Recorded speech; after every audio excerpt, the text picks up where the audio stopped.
네, 안녕하세요. LP 잡설입니다. 예, 반갑습니다. 예, 오늘 방송의 주제는 사이키델릭 한일제라는 부제를 달고 사이키델릭에 관한 그 한국과 일본의 시대적 배경이나 음악사적 역사를 한번 조명해보는 시간을 예, 방송 주제로 삼았습니다. 예, 오늘 소개드릴 음반은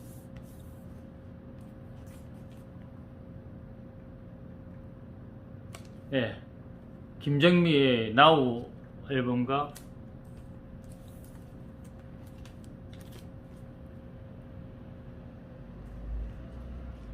예, 카멘 마키와 브루스 크리에이션의 앨범으로 준비했습니다. 예,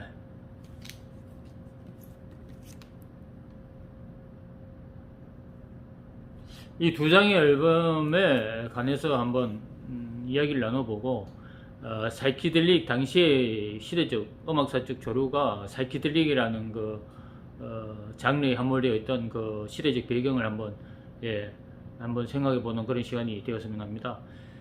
1973년 김정미의 이 5집 음반으로 발매가 된 이 나우 음반은 뭐 우리나라 대중가요 음악 역사에서도 명반으로 이견이 없는 음반이죠.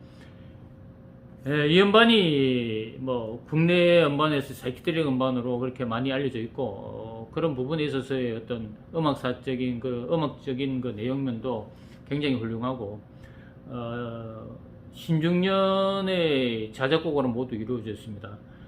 자켓에 보이는 이 사진 자체도 신중년 선생님의 사진 작품으로 자켓 이미지를 배경으로 이렇게 제작을 했는데요. 이 음반과 더불어서 오늘 사이키델릭 한일전이라는 그런 부제의 제목으로 다루는 이 방송은 물론 뭐 스포츠 경기에서 한일전이라면은 당연히 우리는 뭐 목숨 걸고 그 뛰어야 되고 뭐 한일전에서 다른 나라에는 뭐 저도 일본과의 경기는 절대 질 수 없는 우리의 국민적 정서가 있습니다. 스포츠 경기는 그렇지만 그 음악적인 그런 대중문화에 관한 그 이야기이므로 그런 뭐 승부에 관한 이야기보다는 한국과 일본의 어떤 당시에 사이키델릭 음악이라는 그 장르의 세계사적인 시류에 우리가 한일 어떤 동양의 어떤 아시아에서 어떻게 당시의 어떤 음악들과 같이 접목이 되었고 영향을 받은 그 배경에 대해서 한번 이야기를 나누는 시간이 되도록 했으면 좋겠습니다. 브루스 크리에이션의 음반은 1971년도에 이렇게 발매가 되었습니다. 김정미의 나우 음반은 1973년 5집 음반으로 발매가 되었고요. 당시에 이 사이키델릭 음반이라는 게 세계 음악사적인 그 대부분의 어떤 음악의 어떤 뭐 포크와 뭐 블루스 뭐 재즈까지 전 장르에 이렇게 매칭이 되어서 영향을 끼친 그런 어떤 조류였죠. 대부분의 어떤 락 음악에 있어서도 뭐 락 음악의 역사에 있어서도 굉장히 중요한 그런 장르이고 1967년도에 사이키델릭 음이라는 게 뭐 사이키델릭 드럭이라는 어떤 뭐 환각적인 약물 거기에서 환각 상태의 어떤 그런 어떤 음악들 몽환적이고 몽롱한 그런 어떤 사운드를 인간이 느끼게 할 수 있는 그런 장르로 그렇게 알려졌습니다. 뭐 물론 뭐 마리아나나 뭐 LSD 같은 어떤 약물로 의해서 뭐 대부분의 어떤 락, 뭐 제니스 조플린이나 짐 모리슨 모두 약물로 사망하게 된 그런 어떤 시대적 배경이 있죠. 락 음악과 이 약물이라는 것은 뗄래야 뗄 수 없는 그런 관계인 것입니다.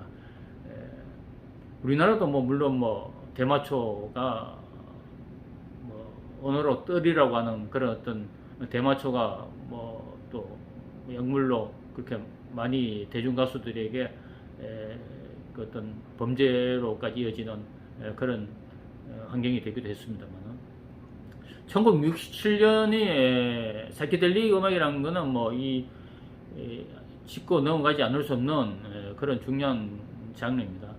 67년에 중요한 음악적인 대단한 그런 어떤 앨범들이 쏟아져 나오기 시작했는데요.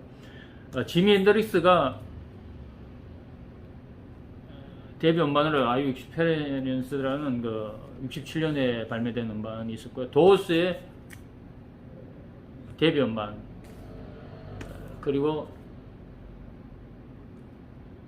비틀즈의 서전 페퍼스 앤 롤리어트 클럽 밴드의 어떤 이 음악 자체가 음반의 어떤 그 사이키델릭 음반으로 그렇게 열거가 됩니다. 67년에 바닐라 퍼지가 또 사이키델릭 음반으로 중요한 음반이고요. 크림의 디젤 게이어스가 1967년에 또 발매가 되었습니다. 그리고 뭐 히피들의 창가라고 불리워지는 Somebody to Love가 수록된 제퍼슨 에플린의 슈어리스틱 필로우가 유명한 음반이죠. 사이키델릭 음반 가운데서는. 이 음반에 뭐 약물, LSD에 관한 약물에 관한 그런 내용을 담고 있는 화이트 레빗이라는 곡도 수록이 되었습니다.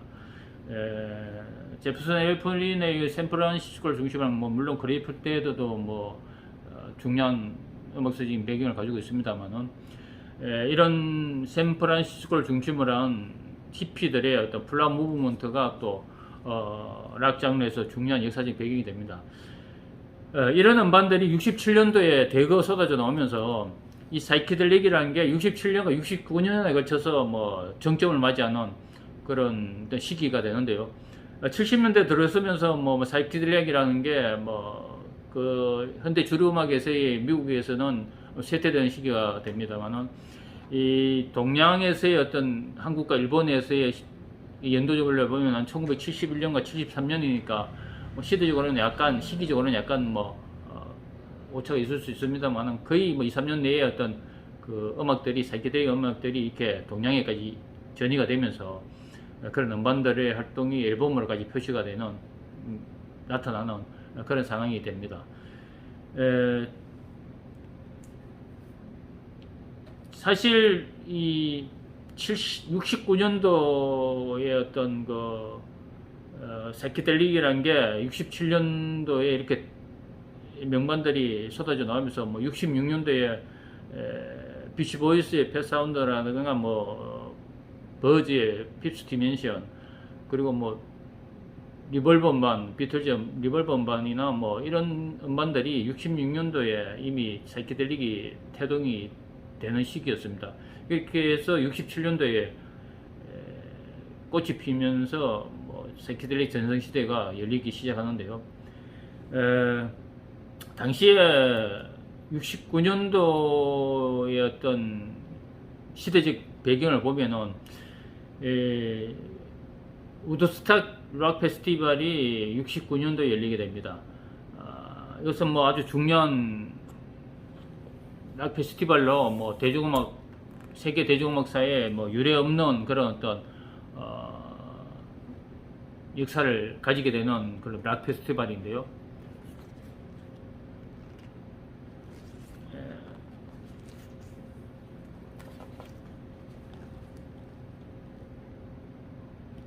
세 장의 앨범으로 이렇게 우드스탁 락 페스티벌이 앨범으로 발매가 되어서 나왔죠.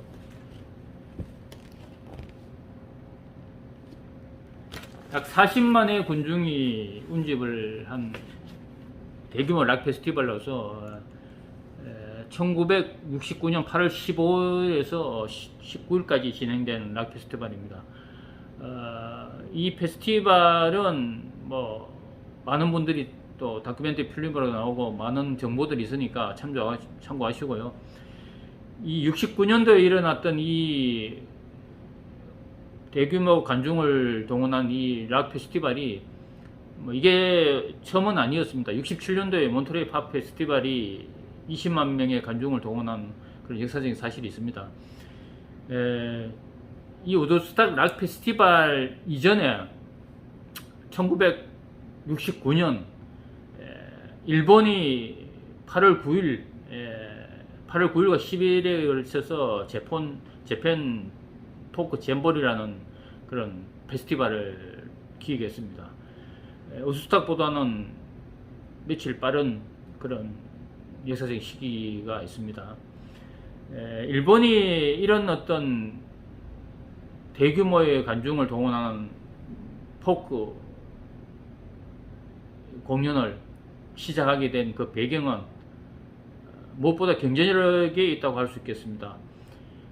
당시 69년도의 어떤 경제적 배경을 보자면은 69년도 일본의 어떤 경제력이 GDP로 환산한다면은 1733억 달러에 달하는 경제 규모를 가진 대국이었습니다.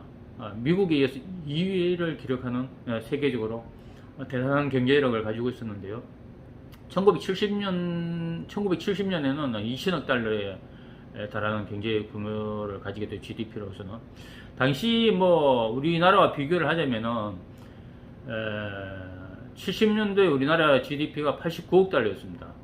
그러니까 거의 한 30배는 미치지 못하지만 그 20여 배 이상의 어떤 경제적인 규모의 차이가 있던 경제력이 있던 시기였습니다. 그러므로 일본은 뭐 대규모의 어떤 그 경제력을 바탕으로 해서 대단한 어떤 그 대중음악의 문화가 우리나라보다는 경제력이 월등했으니까 이 대중음악이라는 자체가 뭐 경제력이 수반되지 않는 그런 또 소비되지 않는 그런 풍토에서는 대중음악이 꼽힐 수 없는 것은 뭐 분명한 사실인 것 같습니다. 일본은 그러한 대규모의 어떤 경제력을 바탕으로 그런 재팬 잼버리 포크 페스티벌을 기획할 정도의 어떤 대중음악이 활성화되었던 시기였습니다. 우드스탁과 그런 어떤 기획을 할 수 있다는 그 경제력을 바탕으로 할 수 있다는 것도 대단한 그런 어떤 일본의 어떤 대중문화의 면이 있고요. 당시에 일본이 뭐 그런 어떤 대중문화 소비가 활발하게 되면서 우리나라와는 뭐 규모 면에서는 엄청난 차이를 가지게 되는 것은 분명한 사실입니다. 일본이 69년도에 뭐 블루스 크리에이션이라든가 브루스 크리에이션의 데뷔 음반이라든가 뭐 플라워 트라블링 밴드 앨범이라든가 에이프릴 풀, 프라이드 에그, 파워, 스피드 굴렌 챙기라는 이런 음반들이 사이키델릭 음반이나 뭐 프로그레시브 음반들이 블루스 음반들이 블루스 락 음반들이 사이키델릭과 함께 이렇게 쏟아져 나왔습니다.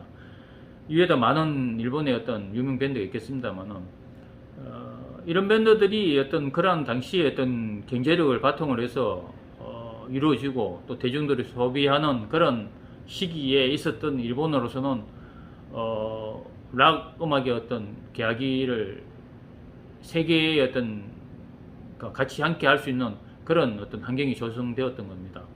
당시 우리나라는 뭐 신중년 선생님의 어떤 64년 에드포를 결성하고 나서 그렇게 대중들의 주목을 받지 못했습니다. 그러다가 베트남 전쟁으로 해서 베트남 전쟁 시기에 베트남으로 떠나려던 신중년 선생님의 그런 음악이 68년 펄시스트즈의 데뷔 음반에서 이렇게 대중들에게 크게 히트하면서 신중년 사단이라는 그런 어떤 음악적인 그런 어떤 사단을 이끌게 되는 것이죠. 거기에 김정미라는 그 가수가 대단한 어떤 그 대중들의 김추자에 이어서 대중들의 호응을 받으면서 크게 대중들에게 히트를 하기 시작했습니다. 이 음반은 뭐 이게 넘는 명반이고,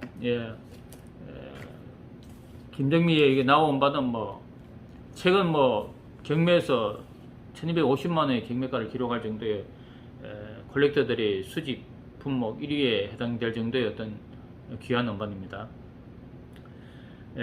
당시 이러한 그 사이키델릭 사조에서 김정미와 이 블루스 크리에이션의 이 음반이 그래도 뭐 73년과 71년에 걸쳐서 이루어졌다는 것은 대단히 의미 있는 일로 봐야 할 것입니다.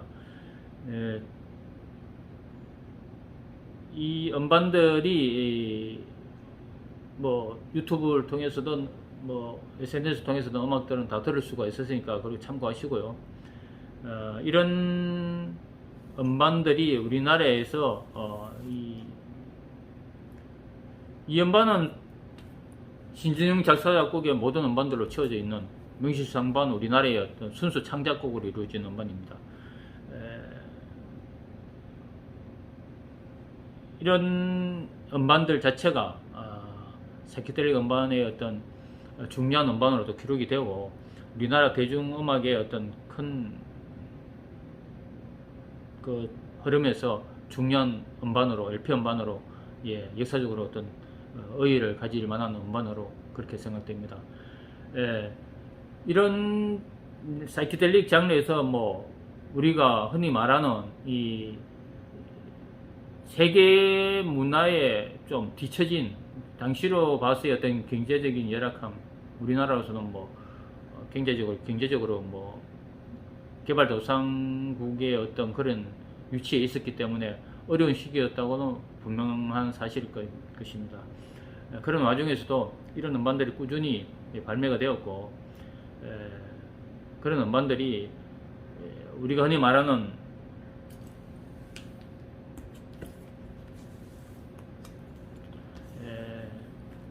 1970년 시민회관, 신중년의 시민회관 공연 가운데서 뭐 인어가다 답이다. 이건 아이언 버터플라이의 68년 앨범에서 인어가다 답이를 1970년 신중년 시민회관 갈라 파티 콘서트에서 이렇게 연주했었습니다. 14분에 이르는, 원곡은 17분에 이르는 곡입니다만은 14분에 이르는 곡으로 당시에 어떤 그 시민회관 공연을 후끈 달아올렸는데요. 이 음반뿐만이 아니라 1969년이죠. 레어스의 Get Ready라는 곡을 히식스가 아름다운 인형이라는 곡으로 14분여에 이르는 곡으로 이렇게 연주했던 그런 앨범이 있습니다. 당시에 어떤 그 사이키델릭 음악들이 바로바로 우리의 어떤 그 락 밴드들이 바로 카피해서 자신들의 어떤 음악의 어떤 앨범에 실을 정도의 어떤 발빠른 그런 환경이 있었던 그런 사실입니다. 지금처럼 뭐 SNS가 이렇게 활발히 할 수 없는 시기에 굉장히 뭐 시간적으로 많은 그 인터벌이 있겠습니다만 그런 어떤 부분들을 극복하고 바로 이렇게 앨범에까지 실렸다는 것 자체는 굉장히 놀라운 사실이죠. 그런 어떤 사이키델릭 음악들이 우리나라의 어떤 대중음악의 한 획을 긋게 되고 그런 음반들이 세계사의 어떤 그 음악사적인 그런 어떤 장르에서 당시에 바로 이루어졌다는 점은 뭐 역사적으로나 시기적으로 뭐 굉장히 놀라운 앨범이라 할 수 없을 것입니다. 이런 뭐 여러 가지 어떤 밴드들에 얽힌 그런 이야기들은 뭐 지역적인 이야기니까 차치하고 어떤 역사적인 당시의 어떤 세계사적인 어떤 음악 장르에서 우리와 일본의 어떤 역사적인 배경 그리고 우리나라의 어떤 음악사적으로 이런 음악들이 같이 이루어졌다는 점은 한번 되짚어보는 시간이 되었으면 합니다. 이 음반에 실린 뭐 햇님, 바람, 봄, 뭐 모든 음악들이 정말 이견없는 명곡이고 앨범 전체를 한번 꼭 들어보시기 바랍니다. 그리고 그와 더불어서 갈멜마키와 함께한 브루스 크리스천의 이 음반도 한번 구하셔서 한번 비교해서 한번 이렇게 들어보시면 사이키델릭 음악에 관해서 당시에 한국과 일본의 어떤 그런 부분에 있어서의 어떤 감정 공유가 되지 않을까 생각합니다. 이외에도 뭐 더 많은 이야기들이 있을 수 있겠습니다만은 시간 관계상 여기서 마무리하고요. 사이키델릭 음악에 관한 그 한국과 일본의 어떤 한일전에 관한 이런 시간들을 역사적인 그런 어떤 배경들에 관해서 한번 이야기를 나눠보는 시간이 되었습니다. 지금까지 시청해 주셔서 감사합니다.